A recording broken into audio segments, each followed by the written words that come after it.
Hey legends, what's up? It's Darkmech here, and today we're covering off the Blood Death Knight in Dragonflight. So we're looking at max level, we're covering off new talents, rotations, stat priority, consumables, and as always, the information presented to you today has been sourced in collaboration with Mandel, who writes the Wowhead Blood DK guide with Panthea. So if you want any further in-depth explanation to anything we cover today, be sure to go and check out that guide. So we're going to start off covering off talent builds. Now the first one on your screen here is a core raid build that you could be using in Dragonflight. Keep in mind some things are flexible though, and I've left the tree with a point spare for some flexibility in that case. So in this tree, for example, if you might need extra movement on a certain raid fight, you could take March of Darkness. If you needed a reduced cooldown on Icebound Fortitude, you could take Acclamation. Or if you want an extra gain from your Rune Forge via Unholy Bond, you've got that option there as well. On the spec tree, do you need Bloodshot? Now Bloodshot is a great pick if you have some downtime in tanking a boss. Long taunt swaps and things like that, because you'll be able to utilize the damage that you're gaining from the talent that way.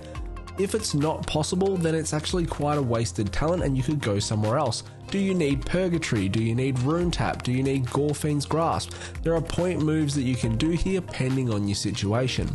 The class tree in Dragonflight gives you 31 points to spend, and it'll see you picking up certain talents like Anti-Magic Shield, Permafrost, Improved Death Strike, Anti-Magic Zone, Gloom Ward, Will of the Necropolis, Icy Talons, Rune Mastery, Empowered Rune Weapon, and Abomination Limb, just to name a few standouts. The spec tree will arm you with 30 points at max level, and you'll be picking up things like Ossuary, Death's Caress, which has changed now and is fundamental in the rotation, Dancing Rune Weapon, Insatiable Blade, Rapid Decomposition, Everlasting Bond, Coagulopathy, Tombstone, Shattering Bone, Ironheart, and Bloodshot.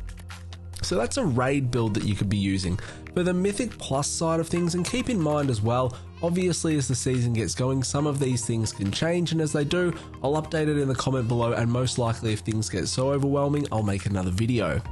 In the Mythic Plus side of talents, you'll likely drop Anti-Magic Barrier, and you'll pick up things like Blinding Sleet and Grip of the Dead, because remember we had a spare point, so we're not actually dropping two things, we'd just be dropping Anti-Magic Barrier and we had that spare point. So picking up Blinding Sleet and Grip of the Dead. If there was no real case for AMZ, you could also drop that and take something like Unholy Bond for more damage. You could take Asphyxiate if you wanted a stun, again a little bit of flexibility.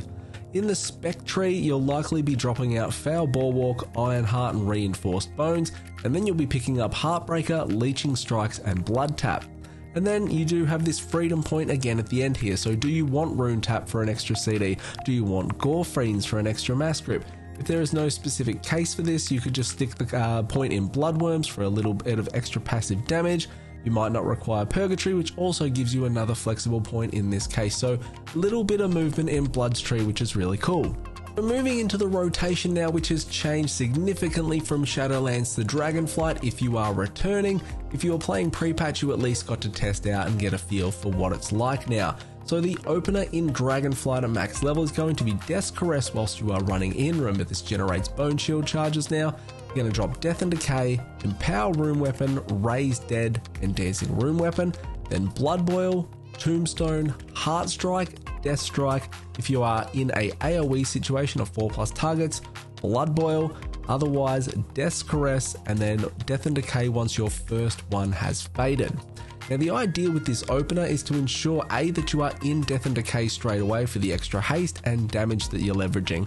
You're going to open up with that early Blood Boil, which gets Blood Plague on the target or targets, ensuring the extra damage going out from Coagulopathy.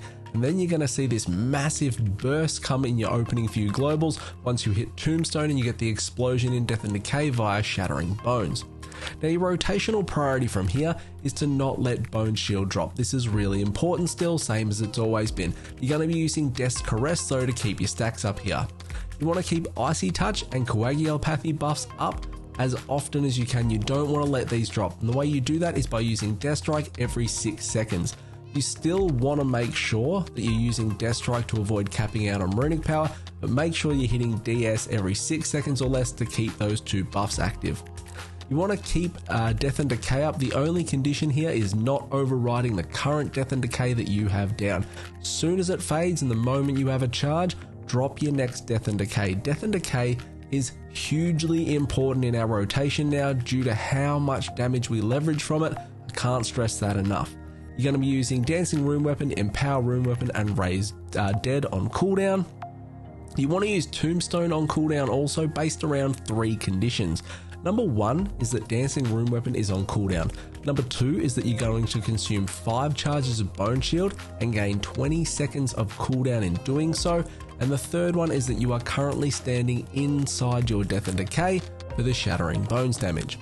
Lastly, there's also the last 2 normal suspects at play. Keep 1 charge of Blood Boil rolling and keep 3 runes recharging as well by using Heart Strike. So managing your Bone Shield charges in Dragonflight, so during Dancing Rune Weapon you'll be using Death's Caress now at 5 or fewer Bone Shield charges, and this will instantly get you back to 10 each time. The optimal is technically 4, but 5 is safer and you don't really miss out on much. Outside of your Dancing Rune Weapon uptime, you're still using Death's Caress at 5 or fewer Bone Shield charges, or if Bone Shield is just about to fade.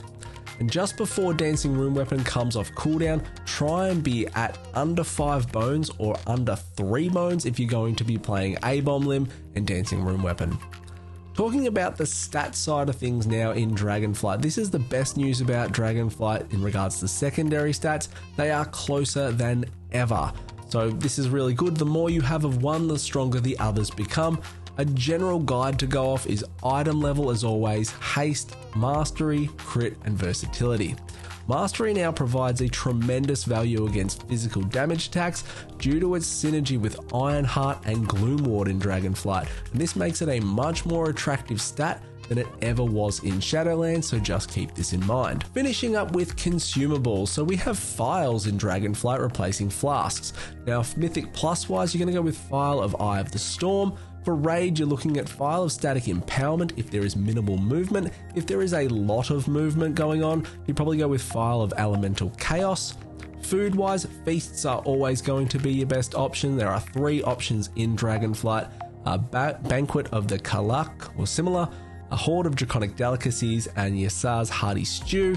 If feasts are too expensive and you want budget options, you can go with Timely Demise is 35 haste, Sizzling Seafood is 21 haste and mastery, Braised Brisket is 12 stamina and 9 strength, and there's probably some other ones as well. But if you can, feasts. Stones, you're going to be using a Sharpening Stone still on your weapon, and enchants wise, Chest, you're going to go with primary stat, the Waking stats. Cloak, you're going to go with movement speed. Wrists, movement speed again, so homebound speed and devotion of speed. Legs, we've got armor patches back, so we're going with Toxified armor patches. There's an armor and stat one, or a stam and a stat one. I'd be thinking probably the armor and stat one, but we'll have to wait and see. Ring wise, we've got Devotion of Haste, or you could go with whatever is simming highest for you at the time. And then boots, we've got Watcher's Loam, which is a stamina enchant, or a Plain Strider's Breeze, which has a movement speed on it, pending what you need. So that is it. I will continue to update things as they change in the comments below. If we get too vastly away from the video, I will remake the video when we're in Dragonflight for any big updates and that. Thank you so much for watching. Any comments or any questions, hit them up below, and I'll see you all next time. Thanks, fam. Legends, if you really want to help me out and support the channel, please consider pledging to our Patreon. Tier 3 and above will see you getting your name at the end of every single video we create, as well as some hidden perks in the Discord. Thanks so much.